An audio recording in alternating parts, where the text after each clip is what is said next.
Sure. E-L-A-N, last name Z-E-K-T-S-E-R. I'm a partner at Oakwood Legal Group.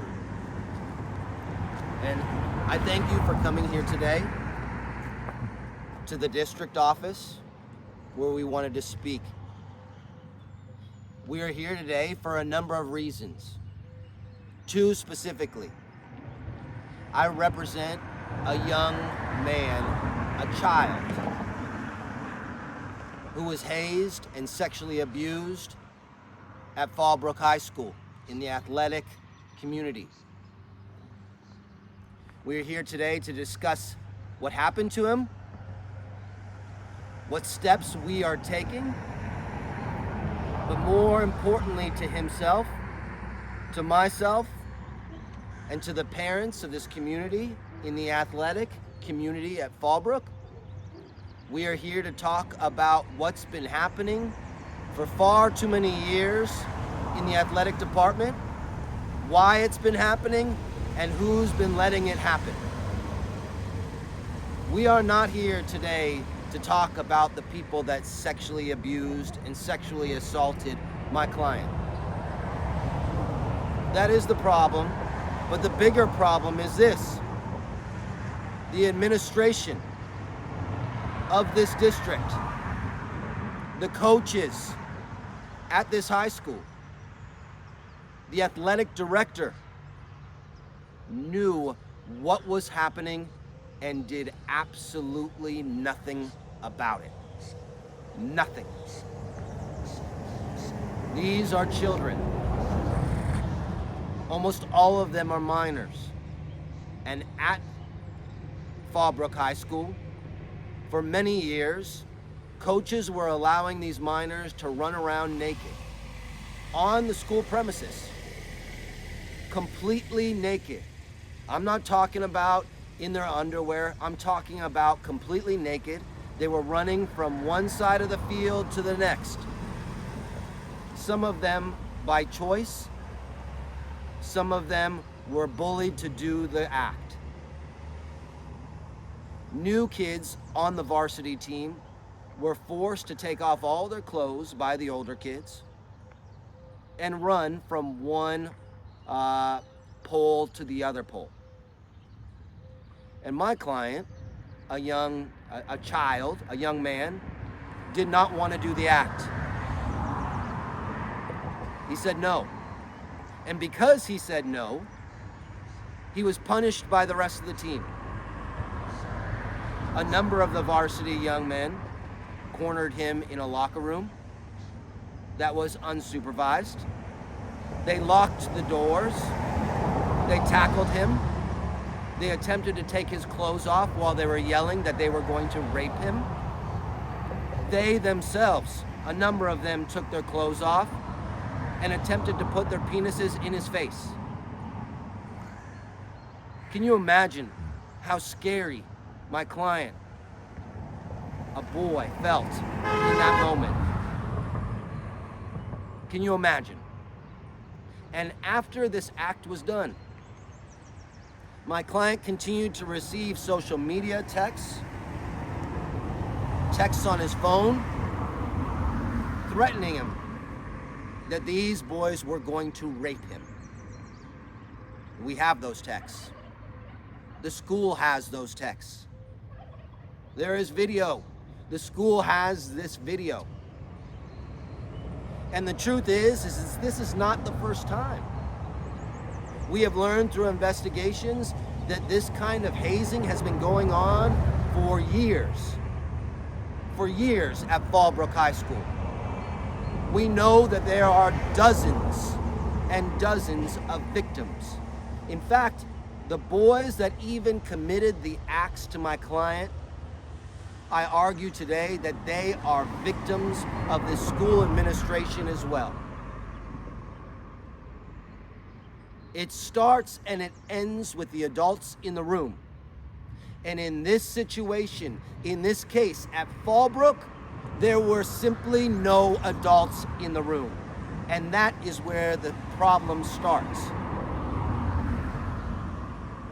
For years, these kids were allowed to run around naked. For years in the locker room, they were pulling their pants down, putting their penises on other kids' faces. For years, there were children that were being forced to participate in this kind of hazing because they were being bullied, because they were being peer pressured. And let me tell you something. These kids and these parents of these kids had no one to talk to. They had nowhere to go. The coach did nothing for them. The athletic director was literally the coach doing nothing for them. That is unheard of. That is unheard of, that there is an athletic director that is also the coach. Who is watching what the coach is doing if the coach's boss is the coach? The district allowed that to happen. And you see, the problem is that the coach was doing nothing about it, the athletic director was doing nothing about it, and the athletic director / coach is married to someone in these buildings, in the administration of this school district. Where are our children supposed to go talk to and report this? Where are our children's parents that are being affected allowed to or are able to go and report what is happening? For years, no one has been able to give a voice to these families, but that ends now. And that ends not because the school decided for it to end, not because the coach decided for it to end, or the athletic director said we're putting a stop to it, or the district said we're putting a stop to it. It ends because we as a community are going to force them to put a stop to it. We have filed the government claims already, my client. We have filed it because of the horrific hazing that he was forced to go through. We have filed it because of the sexual abuse and harassment that he was forced to endure. And we have filed it because of the negligent supervision that this district is committing on our children in the athletic departments at our schools. Right after the government claim has been filed, we have to wait a certain amount of time and the lawsuit will follow. And we will make change. I am open to questions today, to anything. My client does have some privacy rights that I don't want to get into. He is a minor still. But I am here today because he is speaking up. I am here today because his family is speaking up. I am here today because other families have contacted us, have contacted me and said, please do something about this. And I know, my investigators know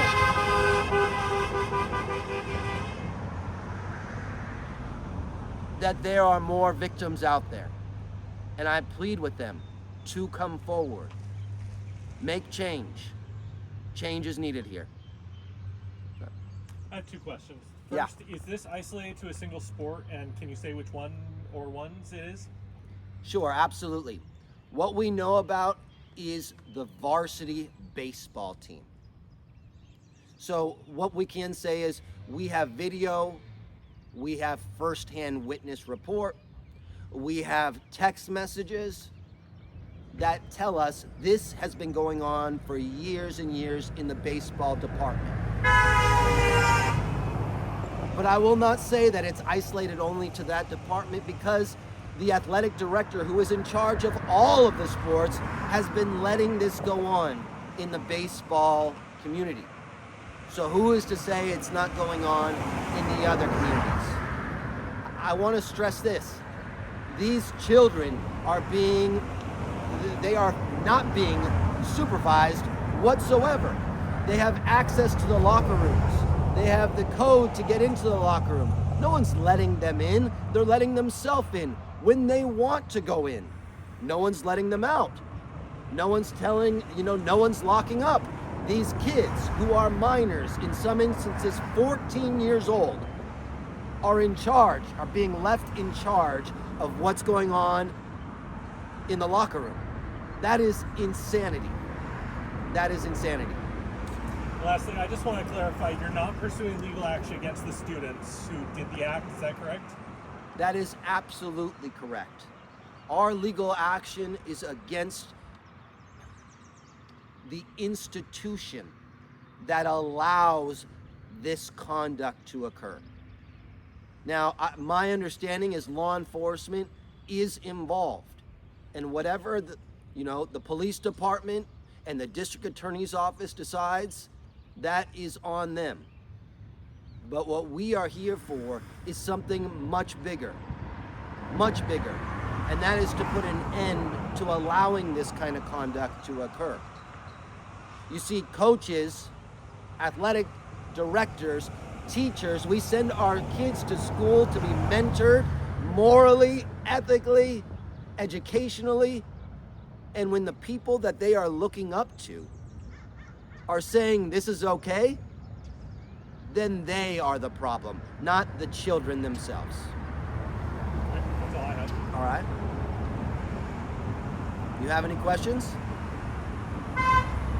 The footage that you have, is that something that very few people have seen? It is only I have seen it. A few people, kids on the baseball team have seen it. The district has seen it, and I have shown it to a couple other people. Some of the community has said that there is no footage, so you got it. You got the footage. I do not have the actual footage of what happened to my client.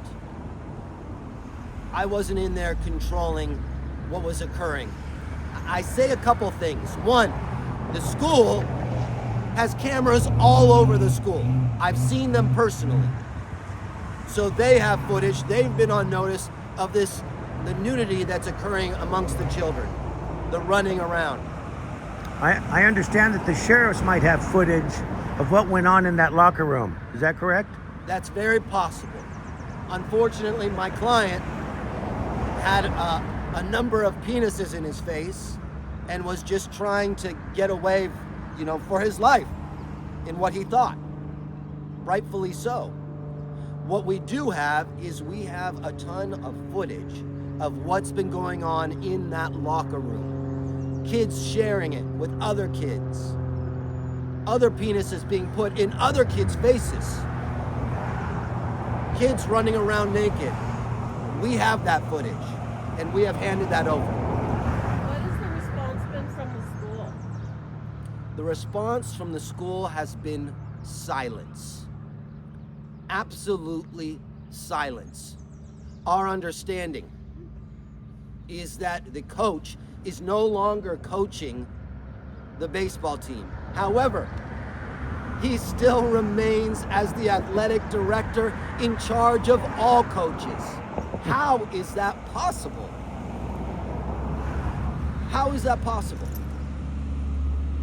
So, right now the school district is doing their own investigation. They have requested my client come in and speak to them a number of times. Despite my client giving them statements, despite my client giving them written statements, and we are done participating in their sham investigation. They clearly are not taking it seriously. They have the athletic director still in place, and so now it's